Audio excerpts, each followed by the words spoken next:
kudo janë pushimet e gushtit, respekt madh për gjithë ata që dalin vazhdojnë protestojnë dhe e mbajnë gjallë zjarrin shpresën ndaj të çmendurit Ballkanit, smurit Europës lindore, narcisistit skajor, i cili pas kërkish filluar të prodhojë dhe automjete ushtarake. Idiot surrel. Si ka mundësi kur makina ka logon Toyota MAN është prodhuar nga fshatarët mendor dhe provincial të Shqipërisë. Ai mund të thotë që unë do të prodhoj avione presidencial, ndërkohë mund të murret që unë kam prodhuar Ivankën në Zvërnec ose zbythjen e Kushnerit në Sazan. Kanë filluar digjen teserat, në fakt ka bërë si kredit kartat Partisë Socialiste në përbashkit që kërkon të shkri palloshi lindave. Ata e urrejnë të gjithë. E urrejnë antarët e kabinetit, e urrejnë deputetët, e urrejnë familjarët.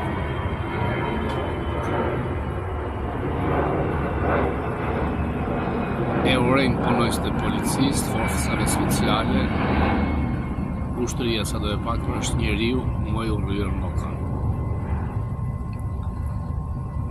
Natyrisht që është dikush që s'ka prodhuar asgjë mas 90-s, nuk ka investuar as një minutë në edukimin e tij, se të gjithë shqiptarët, dhe ka dështuar në mënyrë spektakolare kur ka qenë poshturave në Francë, mbas vetë kryetarit partisë së tij, Nano, duke ndenjur poshturave, duke shitur ikonat e vjetra.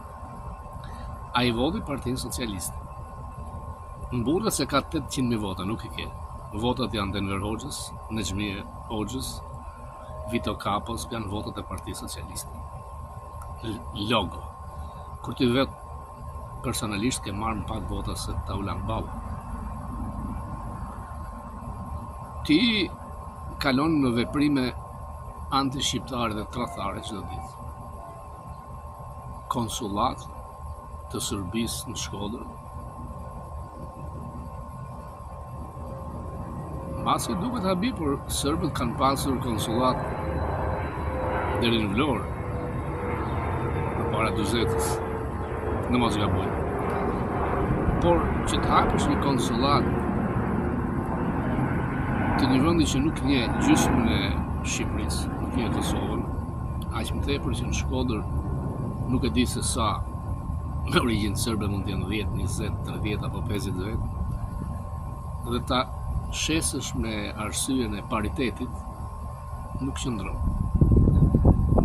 Në kohën e mbretit Zog ka pasur konsullata disa në Amerikë, ka vetëm një në New York, në kushte të një ndërtese mizerabile, pa akses shkallësh, pa shënësor. Ndërkohë që dikush nga Los Angelesi, nga Kalifornia, duhet vit deri në New York thjesht për një kartë identiteti, për të mos folur nga Miami, nga Bostoni, nga Detroiti, vende ku mund të kishte dhe duhet kishte konsullata shqiptare, sepse e suportojnë nga ana financiare.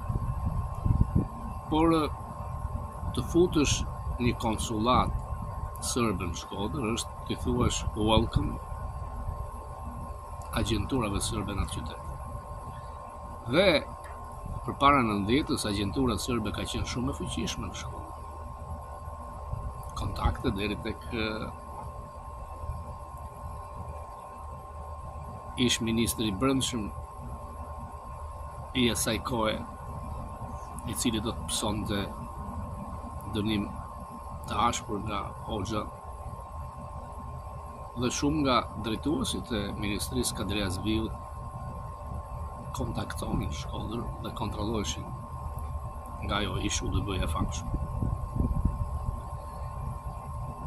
Nuk është votuar ambasadori amerikan ende. Për të gjithë të diturit ju them që kalimi në komision është hapi parë. Duhet futur në kalendar në Senat, dhe në Senat votimi është yes no.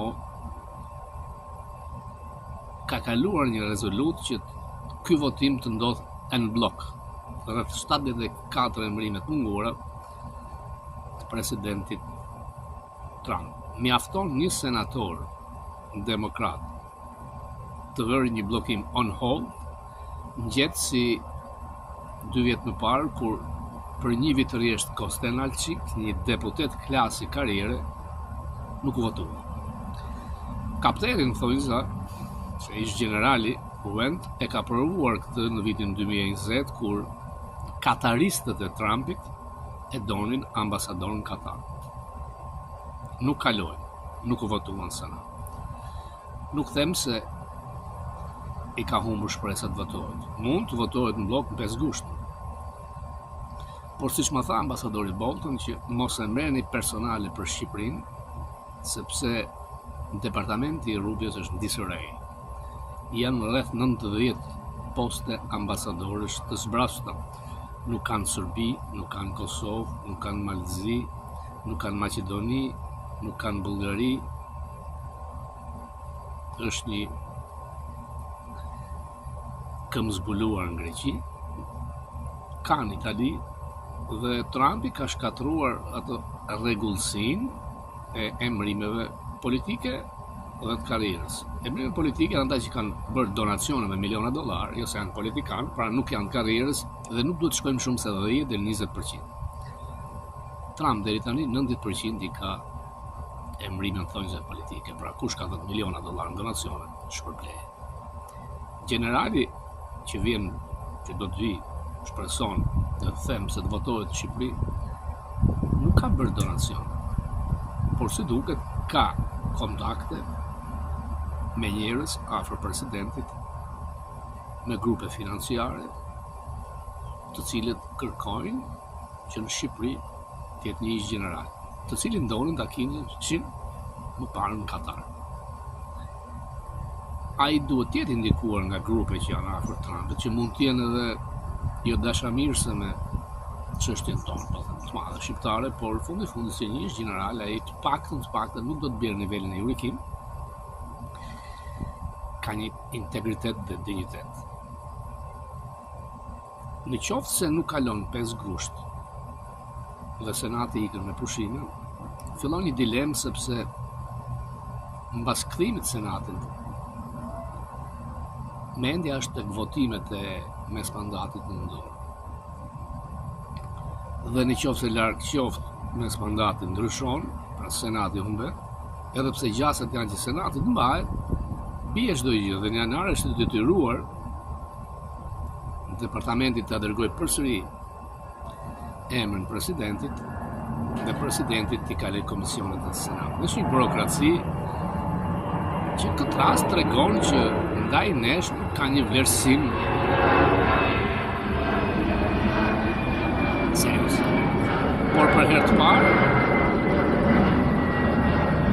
kemi një emërim që nuk është emërim karriere, por emërim politik.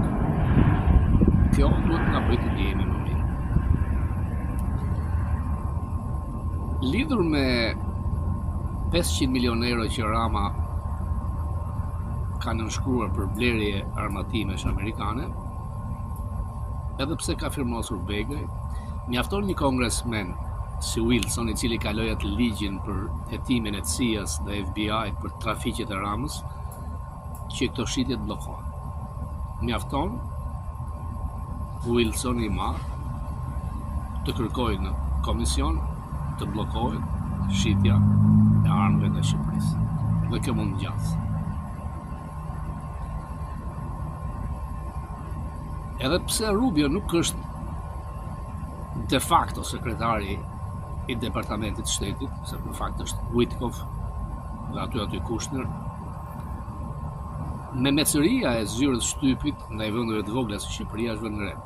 Por një shoqat që quhet partnere, pra që ka lidhje me departamentin, ka publikuar një raport që Ramën e nxjerr më tepër se lapuriç. Ndaj nuk është rastësi hetimi i CIA-s e FBI për trafiqet e Ramës. Prestanomet e tij kanë filluar dalin në Francë. Ai tha kështjell 2.5 milion dollar, ka hotele nga 50 milion, 100 milion dollar nga Manhattan deri në Miami që ka prestanomet të tjera. Dhe gjurmimi i miliardave dollarëve, sidomos në një vend evropian, të kapura nga agjencitë që përgjojnë pastrimin e parave, janë këmbanat e alarmit. Unë jo kam thënë që ai brezi bukur protest e ka shkatruar në arenën ndërkombëtare. Rama ka hikur, po negocion burgun, Horvatët pastroj letrat, por në qoftë se është triumfues ai hetimi Wilsonit, burgun mund mos ta bëjë në Shqipëri. Mund ta bëjë edhe këtu. Ju uroj pushime të këndshme kudo që jeni dhe respekt madh për ata mirat të rinj që vazhdojnë të dalin. Ata kanë dhënë shumë shpresë për të gjithë. Nuk janë pak shqiptarë që urojnë kthehen, por janë shumë që jetojnë jashtë, sidomos që minimumi kërkojnë më të mirën për vendin anë. Dhe ky brez i ri jo vetëm na ka dhënë shpresë e kënaqësi, por na bën ndjehemi krenar. Thank you.